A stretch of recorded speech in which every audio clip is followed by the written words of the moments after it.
Hello, Jays Nation. Welcome back to your go-to channel, the Toronto Blue Jays News Network. Today we have 3 jam-packed updates about our Blue Army which happened or came to notice just a few hours ago.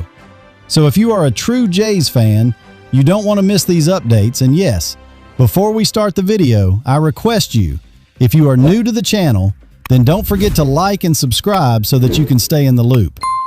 So let's dive right into our first massive story of the day. Update 1. Former Jays closer Jordan Romano hits free agency. Will Toronto bring him home? All right, let us dive straight into our very first massive update for today. And it is an incredibly big one concerning a very familiar face to all of us here in Toronto. News broke just before Tuesday's game that the Los Angeles Angels are officially releasing Jordan Romano. Yes, you heard that right, Jays fans. The Angels' public relations team officially announced that the right-handed pitcher cleared release waivers and is now officially a free agent on the open market. At the same time, right-handed pitcher Sean Anderson also cleared waivers and was outrighted to AAA Salt Lake, after which he elected free agency.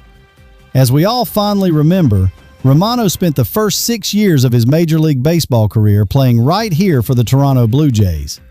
He was originally picked in the 10th round of the 2014 Major League Baseball draft. During his prime years with us in 2022 and 2023, Romano was an absolute force at the back of the bullpen, making back-to-back All-Star games representing the Blue Jays. However, his recent stint out west with the Angels has been a rather rocky road. Romano went 0 wins and 2 losses with a 10.13 earned run average in 11 games for Los Angeles this season. Before being designated for assignment earlier this week, the 33-year-old stats showed 8 innings pitched, 6 walks, and 4 saves in 6 opportunities. Bill Shaken of the Los Angeles Times noted on April 26th that the Angels cut Romano in the morning, despite him starting the season as their primary closer. Ironically, in the afternoon of that same day, their bullpen gave up 8 runs in 5 innings during a game the Angels had led 6-0 after 2 innings. Shaken also highlighted Romano's trajectory, noting his earned run average climbed from 6.59 with the Blue Jays in 2024 to 8.23 with the Phillies in 2025, and finally to 10.13 with the Angels in 2026. The veteran reliever has a solid overall career record of 22 wins and 23 losses with a 3.92 earned run average over 291 career games. Looking at the broader picture right now, the Angels are currently sitting at 12 wins and 18 losses in 30 games, which places them as the 4th-place team in the American League West. They also hold a record of 7 wins and 11 losses in 18 games on the road. Meanwhile, our Toronto Blue Jays are 12 wins and 16 losses in 28 games, which currently has us as the 4th-place team in the American League East. We are currently right in the middle of a critical series with the Boston Red Sox. With Romano officially on the open market, it will be incredibly interesting to see if another team takes a chance on him before the end of the 2026 season. Update 2. Blue Jays make a deal. Front office trades Tyler Fitzgerald to the Dodgers. All right, Jays Nation, moving right along to our second major update of the day, we have some breaking trade news straight from the front office. The Los Angeles Dodgers have officially acquired infielder and outfielder Tyler Fitzgerald from our Toronto Blue Jays in exchange for cash considerations on Tuesday. This is certainly an interesting transaction, marking a direct deal between last year's World Series teams. As many of you dedicated fans will recall, Fitzgerald was just designated for assignment by the Blue Jays last week to make room on the roster. His journey this year has been quite a whirlwind to say the least. He actually began the current season in the San Francisco Giants organization and played 3 games at AAA Sacramento before officially getting cut on March 30th. Toronto then obtained Fitzgerald from the Giants for cash, and he went 3 for 20 in 6 games playing for our AAA affiliate, the Buffalo Bisons. Looking at the 28-year-old's professional resume, he has played 178 Major League games for the Giants spanning from 2023 to 2025. During that Major League span, he hit .252 at the plate with 21 home runs and 53 runs batted in. Fitzgerald's best season so far came in 2024, when he batted .280 with 15 homers and 34 runs batted in over 96 games.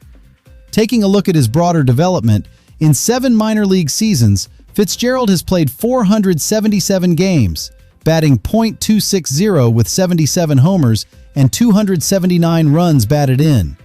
He originally entered the professional baseball ranks after being selected in the 4th round of the 2019 amateur draft out of Louisville. Over on the West Coast, to make room on their 40-man roster for this new acquisition, the Dodgers had to transfer right-handed pitcher Landon Knack to the 60-day injured list. While Fitzgerald's time wearing the Blue Jays uniform was incredibly short-lived, this move does bring a little bit of cash back into the front office's hands as we continue to navigate the rest of the 2026 season. Update 3. Injury bug bites again. Scherzer hits the injured list, but Springer nears a major comeback. All right, Blue Army, it is time for our third and final massive update of the day, and it is a real mixed bag of emotions regarding the overall health of our roster. In a mix of good and bad news for the Toronto Blue Jays, veteran pitcher Max Scherzer found himself addressing the media after officially being placed on the injured list. This unfortunate update actually marks him as the 13th player from the team to face a similar fate this year. However, on a much brighter note for the offense, George Springer was seen actively running the bases, which strongly signals his approach to an impending return to the field. This entire development highlights a rather turbulent start to the 2026 season. Yet it is one that slowly appears to be transitioning toward a much more stable roster overall. In a strategic move to cover some missing innings, the Blue Jays front office officially recalled reliever Chase Lee all the way from the AAA Buffalo Bisons, reflecting the team's ongoing adjustments amid this massive injury saga. On Tuesday, the team expects some major relief with Trey Yesavage finally set to make his big comeback against the Boston Red Sox. We are also heavily tracking Springer, who has been sidelined since fracturing his left big toe back on April 11th, and he is extremely close to rejoining the daily lineup. The 36-year-old veteran outfielder took his first live at-bats since the injury, directly facing AA pitcher Mason Olson, and he successfully executed multiple base-running drills under the strict supervision of head trainer Jose Menestral and strength coach Scott Weberg. Afterward, Springer expressed great optimism about his recovery progress, stating to the press, "I had a good day. I am excited about it." While Springer's overall outlook is incredibly promising for the lineup, Scherzer is unfortunately grappling with his own severe challenges right now. The veteran ace pitcher is currently dealing with a very tough combination of right forearm tendonitis and left ankle inflammation, which are painful conditions he has actually been facing for weeks. He has been strongly advised by the medical staff to rest for a full week before resuming any baseball activities whatsoever, with future evaluations scheduled to determine his next exact steps. Scherzer openly reflected on his recent performance against the Cleveland Guardians, admitting to reporters that he had actively been adjusting his pitching mechanics in direct response to his foot pain. Despite undergoing these difficult physical issues, he quickly reassured fans that there are absolutely no structural issues with his arm and that he simply needs time to fully recover. Following Scherzer's unfortunate situation, the Blue Jays are yet to outline their exact starting pitcher for Wednesday's game, but Eric Lauer is highly expected to step in if he is not required on Tuesday behind Yesavage. Additionally, Jose Barrios is officially scheduled for a rehab start in Buffalo, and if things progress well for him, he could be ready for his next turn in the Major League rotation very soon, bringing the team much closer to its intended spring lineup. Springer, who is heavily buoyed by his day's progress, plans to closely continue his rehabilitation with even more live batting practice against Bison's right-handed pitcher, Pat Gallagher. Springer strongly emphasized his intent to approach this rehabilitation as normally as possible to avoid any further physical complications, carefully noting that it is essential to avoid unnecessary adjustments that might strain his other muscle groups.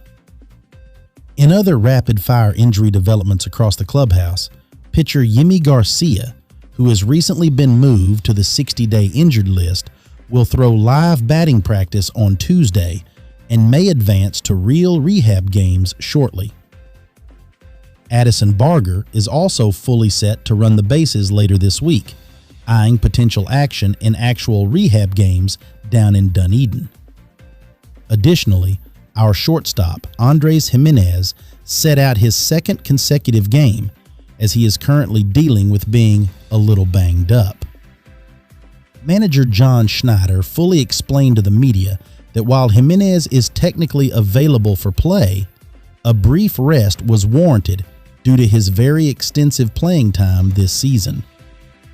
As the Blue Jays front office and coaching staff navigate through these endless roster changes and player recoveries, the ultimate focus remains heavily on maintaining performance and finding real stability in their daily lineup.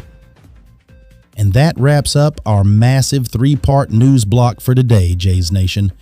It has been an absolute roller coaster of a day, with Jordan Romano hitting free agency, Tyler Fitzgerald being traded away to the Dodgers, and a huge wave of injury updates testing the true depth of our Blue Army.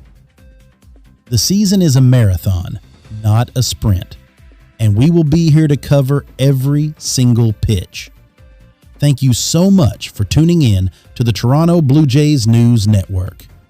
If you enjoyed the video and want to stay up to date on all things Blue Jays, make sure to smash that like button, drop your thoughts down in the comment section below, and hit subscribe with notifications turned on so you never miss an update. Until next time, stay loud, stay proud, and let's go Blue Jays.